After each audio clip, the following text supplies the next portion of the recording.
Good morning बेटा। हम बेटा 10th क्लास की अर्थशास्त्र का तीसरा लेसन रीड कर रहे हैं और हमारे लेसन का नाम है मुद्रा और साख। और आज की हमारी हेडिंग है बेटा मुद्रा के आधुनिक रूप।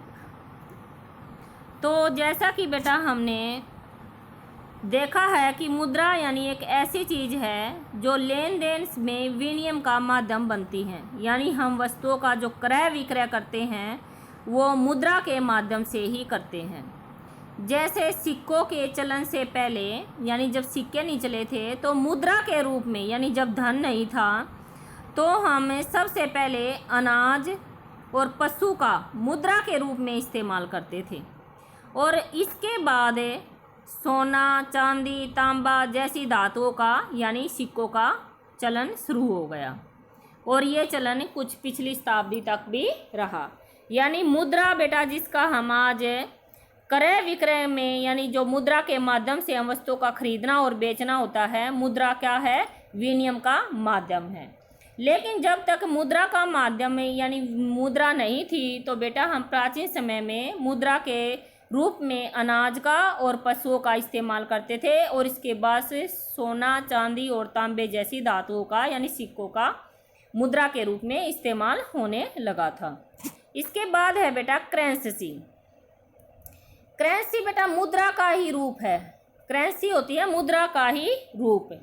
करेंसी का जैसे कागज के नोट भी हो सकते हैं, सिक्के भी शामिल होते हैं करेंसी में। करेंसी मुद्रा का ही है आधुनिक रूप है। आप ये कह सकते हैं मुद्रा का आधुनिक रूप है करेंसी। और करेंसी कागज के नोट और सिक्के यानी इसमें शामिल होते हैं। वे चीज़ें जो पहले मुद्रा के रूप में प्रयोग की जाती थी उसके विपरीत आधुनिक मुद्राएं बहुमूल्य धातुओं जैसे सोना, चांदी और तांबे के बने सिक्कों से नहीं बनी। अनाज और पशुओं की तरह वे रोजमर्रा की चीज़ें भी नहीं हैं। इसी प्रकार का अपना कोई इससे, यानी जो करेंसी है इसका कोई अपना रूप नहीं है, यानी इसका कोई अपना प्रयोग नहीं है। इसे विनिमय का माध्यम क्यों स्वीकार किया गया? इसे विनिमय का माध्यम इसलिए स्वीकार किया गया क्योंकि किसी देश की सरकार इसे, क्योंकि जो करेंसी है बेटा ये कानूनी रूप से, यानी इसको कानूनी रूप से घोषित किया जाता है क्योंकि किसी देश की सरकार इसे प्राधिकृत करती है, यानी सरकार घोषित करती है करेंसी को। आपने ये याद रखना है। इसके बाद है बेटा भारत में रिजर्व बैंक केंद्रीय सरकार की तरफ से करेंसी जारी करता है। बेटा आपने याद रखना है कि भारत में रिजर्व बैंक केंद्रीय सरकार की तरफ से करेंसी नोट जारी करता है। Important points. इसके बाद हैं कानून के अनुसार किसी भी संस्था को मुद्रा जारी करने की इजाज़त नहीं है, सिर्फ रिजर्व बैंक आरबीआई बैंक को ही है बेटा। इसके अलावा कानून विनिमय के माध्यम के रूप में रुपये का इस्तेमाल करने की वैधता प्रदान करता है जिसे भारत में सौदों में अदायगी के लिए मना नहीं किया जा सकता। भारत में कोई व्यक्ति कानूनी तौर पर रुपयों में अदायगी को अस्वीकार नहीं कर सकता, यानी जो करेंसी कानूनी रूप से स्वीकार की गई है उसे कोई भी अस्वीकार नहीं कर सकता। रुपया व्यापक स्तर पर विनिमय का माध्यम स्वीकार किया गया है, यानी जो करेंसी है हमारी, अगर हम व्यापार करते हैं तो करेंसी के द्वारा ही हमारा क्रय विक्रय होगा। इसके बाद बेटा हमारी हेडिंग आती है बैंकों में निक्षेप। निक्षेप का अर्थ बेटा यहाँ है जमा, यानी बैंक निक्षेप। जैसे हमने पहले भी, मैं आपसे बता देती हूँ कि कई बार हम निक्षेप पढ़ते हैं, जैसे हमने बाढ़ग्रस्त मैदानों के बारे में पढ़ा है कि जब नदी अपने साथ निक्षेप बहा कर लाती हैं तो किसी स्थान पर जमा कर देती हैं। तो निक्षेप में क्या शामिल था? कूड़ा, कंकर, पत्थर वगैरह सभी चीज़ों का, यानी एक जगह पर इकट्ठा हो जाना। तो ऐसे ही बेटा यहाँ पर है बैंकों में क्या है, लोग मुद्रा बैंकों में निक्षेप के रूप में रखते हैं। वही बात हो गई, बैंकों में लोग जो पैसा है, जो मुद्रा है, वो निक्षेप के रूप में यानी जमा करते हैं। और इसके बाद है बेटा कि किसी समय पर लोगों को रोजमर्रा की आवश्यकता के लिए कुछ ही करेंसी की जरूरत होती थी। जैसे उदाहरण के लिए हर महीने के आखिर में वेतन वाले मजदूरों के अतिरिक्त नकद होता है और लोग इस अतिरिक्त नकद का क्या करते हैं। यानी ये समझाने की कोशिश की है बेटा, जब हम हमारी ज़रूरतों के बाद हमारे पास नगद के रूप में यानी अतिरिक्त नगद यानी अतिरिक्त धन जब हमारे पास बच जाता है तो हम क्या करेंगे, तो वे इसे बैंकों में अपने नाम खाते खोलकर जमा कर देते हैं। वही जमा राशि को ही निक्षेप कहा जाता है। बैंक ये जमा स्वीकार करते हैं और इसे सूद भी देते हैं। सूद का अर्थ है जो राशि बैंक में हम जमा करवाते हैं उस राशि पर बैंक हमें ब्याज भी देते हैं। और इस तरह लोगों का धन बैंकों के पास है, यानी बैंक में जब हम अपनी मुद्रा को निक्षेप कर देते हैं, जमा करवा देते हैं, तो बैंक में यानी हमारा धन सुरक्षित रहता है और इस पर हमें ब्याज यानी सूद भी मिलता है। लोगों को अपनी आवश्यकता के अनुसार इसमें से धन निकालने की भी सुविधा उपलब्ध होती है। चूँकि बैंक खातों में जमा धन की मांग के जरिए यानी निकाला जा सकता है, इसलिए इसे मांग जमा के नाम से भी जाना जाता है। ध्यान रखें, इसलिए इसे मांग जमा के नाम से भी जाना जाता है। मांग जमा एक अन्य दिलचस्प सुविधा देता है। यह सुविधा इसे मुद्रा का महत्वपूर्ण लक्षण प्रदान करती है। आपने नगद की बजाय यानी अगर मांग जमा जैसे हम निकलवाते हैं तो बेटा अगर हम अपनी जमा राशि को चेक के द्वारा चेक के भुगतान के लिए भुगतानकर्ता जिसका किसी बैंक में खाता है एक निश्चित रकम के लिए चेक काटता है। और चेक ऐसा कागज है, ये भी डेफिनेशन याद करनी है। चेक क्या होता है, कई बार क्वेश्चन आपसे पूछ लिया जाता है एग्जाम्स में कि चेक क्या होता है। तो चेक बेटा ऐसा कागज है जो बैंक को किसी व्यक्ति के खाते से चेक पर लिखे नाम के किसी दूसरे व्यक्ति को एक खास रकम का भुगतान करने का आदेश देता है। ये डेफिनेशन इंपॉर्टेंट है बेटा, आपने दोबारा पढ़कर यानी बार बार पढ़कर इसको रिवाइज करना है। तो आप चेक भी देख सकते हैं, ये चेक द्वारा भुगतान यानी कैसे किया जाता है, इसको आप ध्यान से देखें। जो जिसको चेक देना होता है वो किसी दूसरे व्यक्ति का नाम लिखकर यानी जो भी राशि होती है वो भरकर दे देते हैं। तो इस तरह का बेटा चेक होता है।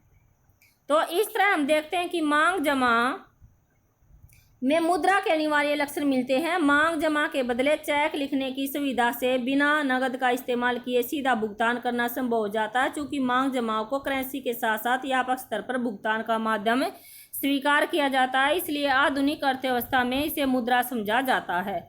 यहाँ आपको बैंक की भूमिका को याद रखना होगा। यानी बैंक की क्या भूमिका बताई गई है, हमें बताई गई है कि बैंक जो हमारे पास हमारी आवश्यकताओं के बाद यानी जो अतिरिक्त नगद के रूप में पैसा बच जाता है तो उसे हम जमा राशि के रूप में बैंक में जमा कर देते हैं और वह हमारा वहाँ पर सुरक्षित रहता है और उस क्या नाम है धन पर हमें ब्याज भी मिलता है।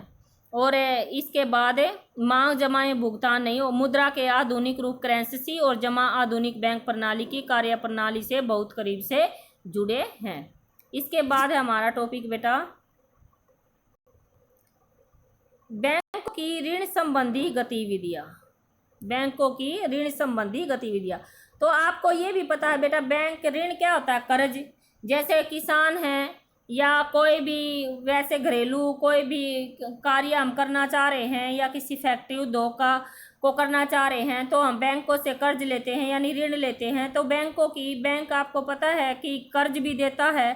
तो ऋण संबंधी यानी गतिविधियां पढ़ेंगे कि बैंक के ऋण के मामले में कौन कौन से कार्य करता है। तो बैंकों की कहानी को आगे बढ़ाते हैं। बैंक जनता से जमा धन जमा खातों में स्वीकार करते हैं, हमने ये जाना ही है। जैसे हम अपना धन है जनता ही है, जब अपना नगद जो धन उनके पास एक्स्ट्रा अतिरिक्त होता है तो जमा करवाते हैं और बैंक उसे स्वीकार करता है। उसका क्या करते हैं, यानी बैंक के पास जो जमा धन है तो बैंक क्या करता है, बैंक जमा रकम का एक छोटा हिस्सा अपने पास नगद के रूप में रखता है। उदाहरण के लिए आजकल भारत में बैंक जमा 15% हिस्सा यानी नगद के रूप में बैंक अपने पास रखता है। यानी जनता जितना धन जमा करवाती है उसका 15% हिस्सा जो है बैंक अपने पास नगद के रूप में रखता है और इसे किसी एक दिन में जमाकर्ताओं द्वारा धन निकालने की संभावना को देखते हुए यानी ऐसा बैंक ने डिसीजन लिया है कि 15% धन रखा जाए। किसी एक विशेष दिन में केवल कुछ जमाकर्ता ही नकद निकलवाने के लिए आते हैं, इसलिए बैंक का काम इतने से यानी 15% से नकद के रूप में आराम से चल जाता है। बैंक जमा राशि के एक बड़े भाग को ऋण देने में इस्तेमाल करते हैं, यानी कर्ज देने में इस्तेमाल करते हैं। विभिन्न आर्थिक गतिविधियों के लिए ऋण की बहुत मांग रहती है, जैसे किसान, मैंने बताया किसान के लिए या किसी उद्योग या कारखाने को खोलने के लिए यानी बैंक की ऋण की बहुत मांग रहती है। हम इसके बारे में आने वाले खंडों में और यानी आगे पढ़ेंगे। बैंक जमा राशि का लोगों की ऋण आवश्यकताओं को पूरा करने का इस्तेमाल करते हैं। इस तरह बैंक जिनके पास अतिरिक्त राशि यानी जमा एवं जिन्हें राशि की जरूरत है के बीच मध्यस्थता का काम करता है। बैंक यानी जमा राशि और जिन लोगों को ऋण की जरूरत है उनके बीच में जो बैंक है वो मध्यस्थता का काम करता है। बैंक जमा पर, ये इंपॉर्टेंट लाइन है बेटा, बैंक जमा पर जो ब्याज देते हैं उससे ज़्यादा ब्याज वह जमाकर्ताओं यानी उससे ज़्यादा ब्याज जमाकर्ताओं को दिए गए ब्याज के बीच यानी यही आय होती है। इसमें क्या बताया गया है बेटा, इसमें यह बताया गया है बैंक जमा पर जो ब्याज देते हैं उससे ज़्यादा ब्याज ऋण पर लेते हैं, यानी जो ऋण एक बैंक वाले देते हैं उसकी ब्याज दर अधिक होती है। जमाकर्ता की यानी जनता जो बैंक में अपना धन जमा करती है उसकी ब्याज दर कम होती है। कर्जदारों के लिए गए ब्याज और जमाकर्ताओं को दिए गए ब्याज के बीच अंतर बैंकों की आय का मुख्य स्रोत है। आपसे पूछा जा सकता है कि बैंकों की आय का मुख्य स्रोत क्या है, तो बैंकों की मुख्य आय का स्रोत यही है कि जो बैंक कर्जदारों को ऋण देता है उनकी ब्याज दर अधिक होती है जमाकर्ताओं की बजाय, तो इसलिए जो राशि और धन अधिक कमाया जाता है वही बैंकों की आय का साधन होता है। इसके बाद हमारा टॉपिक आता है बेटा आर्थिक विकास की समझ। ये टॉपिक हम कल पढ़ेंगे बेटा। आज के लिए थैंक यू।